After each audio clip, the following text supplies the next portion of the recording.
Hi children, wishing you a warm day. Hope you all might have watched the part 1 video of consumerist culture and might have understood all the explanation. Watch this video also carefully, consumerist culture part 2, and listen to all the explanation. Answer the questions asked in between the video.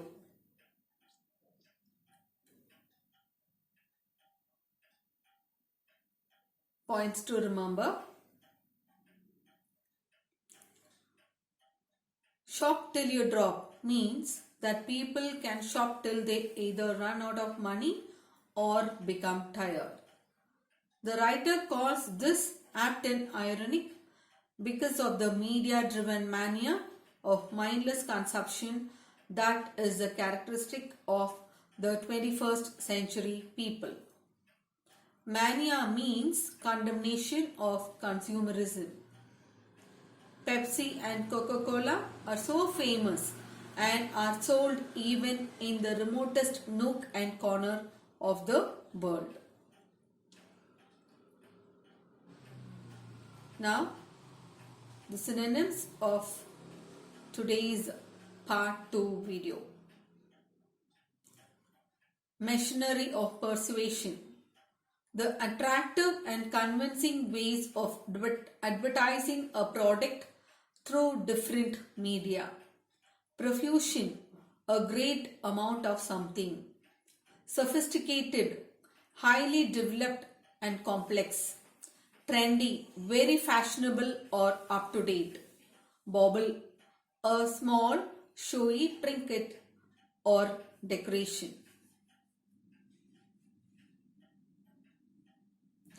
Antonyms: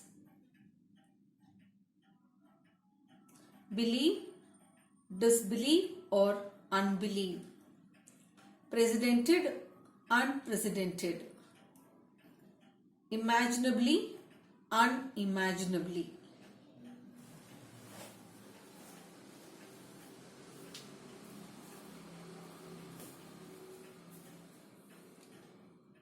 Equally unprecedented in the world's history is the size of the machinery of persuasion that has been set up in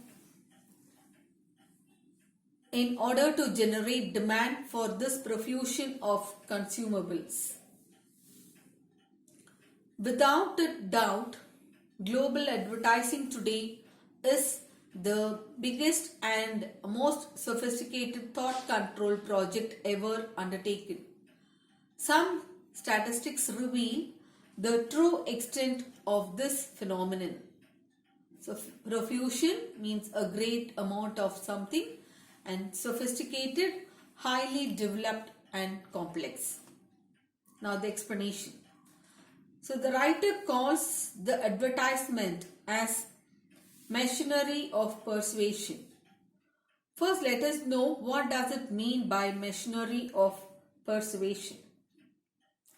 Machinery of persuasion means the attractive and the convincing ways of advertising a product through different media, mass media like newspaper, radio and television, snapshot, camera, satellite, etc.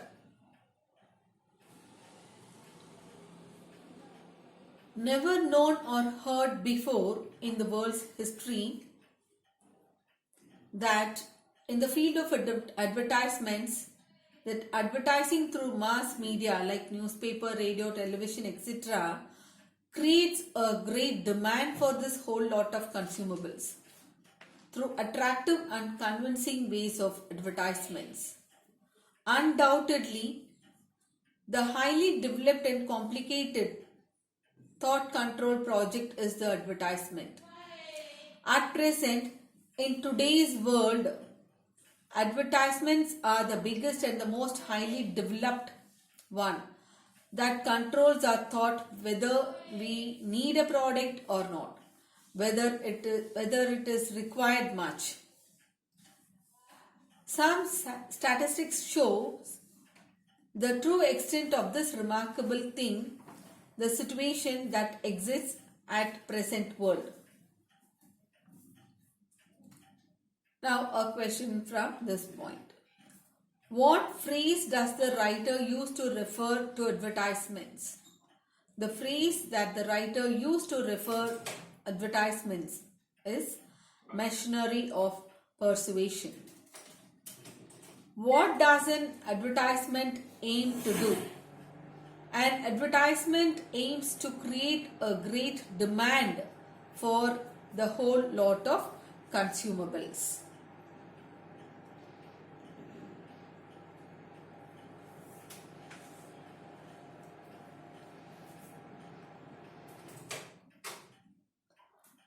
Global advertising expenditures, according to Benjamin Barber in his book Jihad vs. Macworld 1995, rose sevenfold from 1950 to 1990 from a modest $39 billion to $256 billion. Barber adds that per capita global spending went up from $15 in 1950 to nearly $50 in 1996. One single company, the hamburger giant McDonald's, spends more than $1.4 billion each year on advertising. All these huge figures are indeed and getting bigger all the time. So the explanation. According to Benjamin Barber, as he is recorded in his book Jihad vs. Macworld 1995, the amount of money or the expenditure spent on global advertising has risen up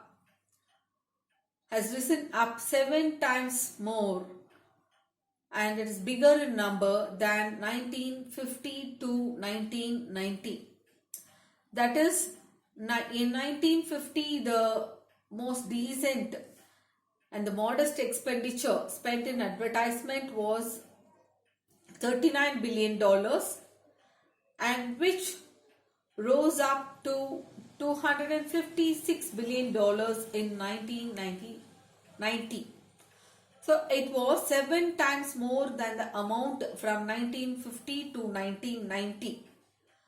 Barber also adds here that globally the capital amount spent on advertisements went from $15 in 1950 to nearly $50 in 1990. Now a question. What has Benjamin Barber written about the expenditure on advertising?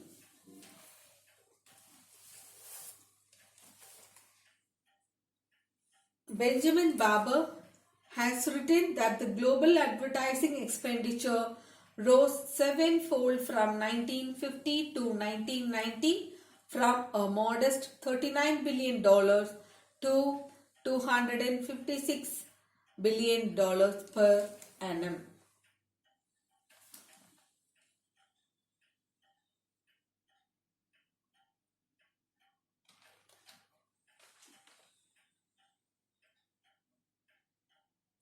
So to highlight this fact, the writer states that with a look at one single company, the hamburger, the giant McDonald's, spends more than $1.4 billion on advertising each year. It is indeed a very huge figure, a very big amount. Also, it becomes bigger and bigger, increasing year after year. So he gives an example of one particular company, that is the hamburger giant McDonald's. They had spent $1.4 billion each year on advertising. And it is a very big amount, a very huge amount. And it did not stop with that. It becomes bigger and bigger, increasing year after year. It is obvious then that unimaginably vast amounts of money and enormous resources are being spent worldwide in an all-out effort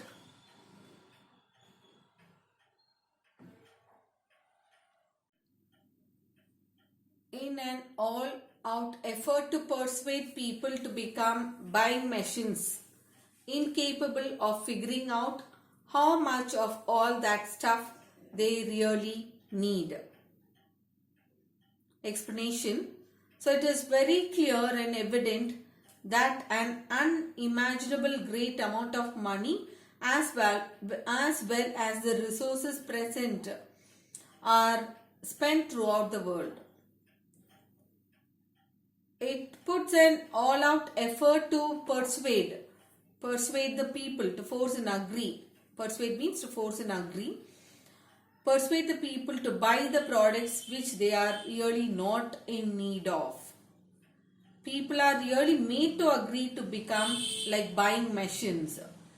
They are really unable to understand and find out of how much of all that stuff, those products they are really in need of, or really they are in, how much of it are really necessary for them. Watching the continuous ads we buy the products, or our neighbors tell, oh, this product is so good, so cheap or reasonable. So all these are also due to the effect of the advertisements only. So we people really become as buying machines without being unable to find out how much of the products we are really necessary.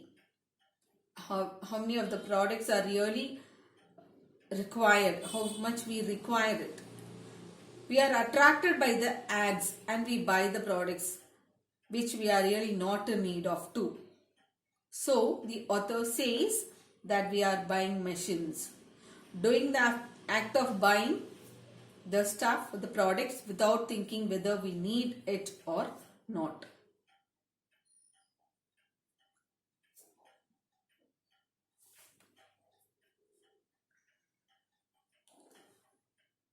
Shopping has become more than a need.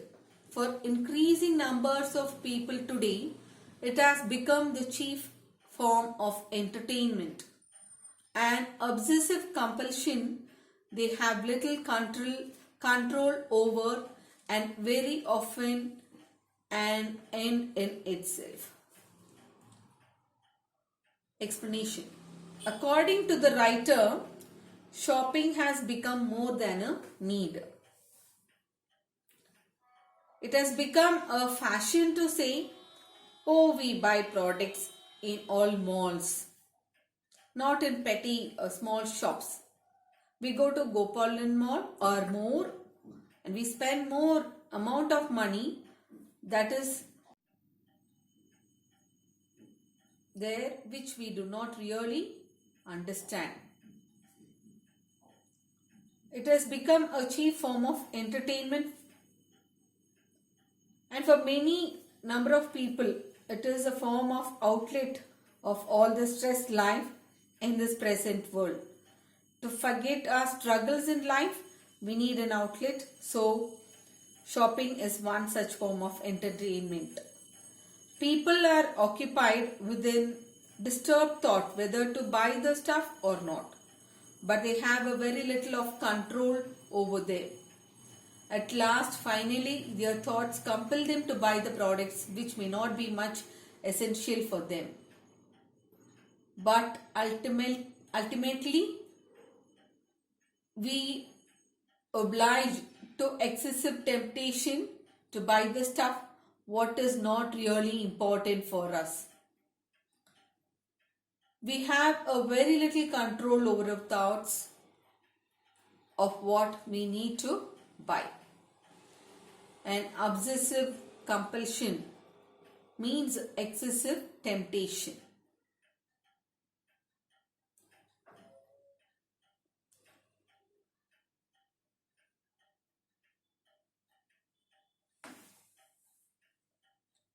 In a recent survey conducted in the United States, it was discovered that most Americans spend roughly half their leisure time watching television and the other half, no marks for guessing, at the shopping malls, of course. The connection between the two activities is self-evident. Television commercials provide the theory which can then be acted upon in the shopping malls. In a recent survey which was conducted in the United States, it was discovered that most of the Americans roughly spend half of their leisure time in watching television. So what does the other half do? No need of any guesses. Of course, it's true. The other half are sure in the shopping malls. Whatever stuffs they have seen in the advertisements, theoretical process, next day have gone for the practical process of analyzing and the next step of purchasing those products. So the connection between the two activities is interlinked. It is very clear here. The intention of the television commercials, the advertisements, is to provide and attract the people and to make profit of it. They are intended to provide a set of ideas to explain or express something theoretically to the people, by which people are impressed and later it is acted upon practically in the shopping malls. They are tempted to buy those products which they have seen in the television before. So there is a connection between and the shopping malls.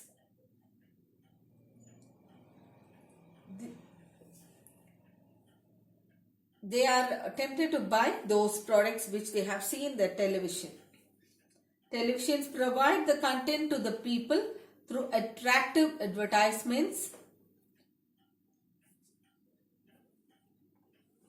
For example, like buy one get one offer, double dhamaka, lucky prizes, etc. And the shopping malls provides the stuff.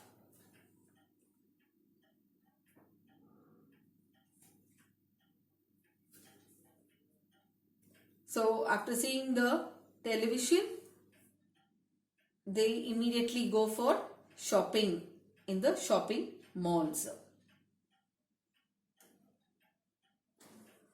Until a decade or two ago, we Indians were relatively unaffected by all this.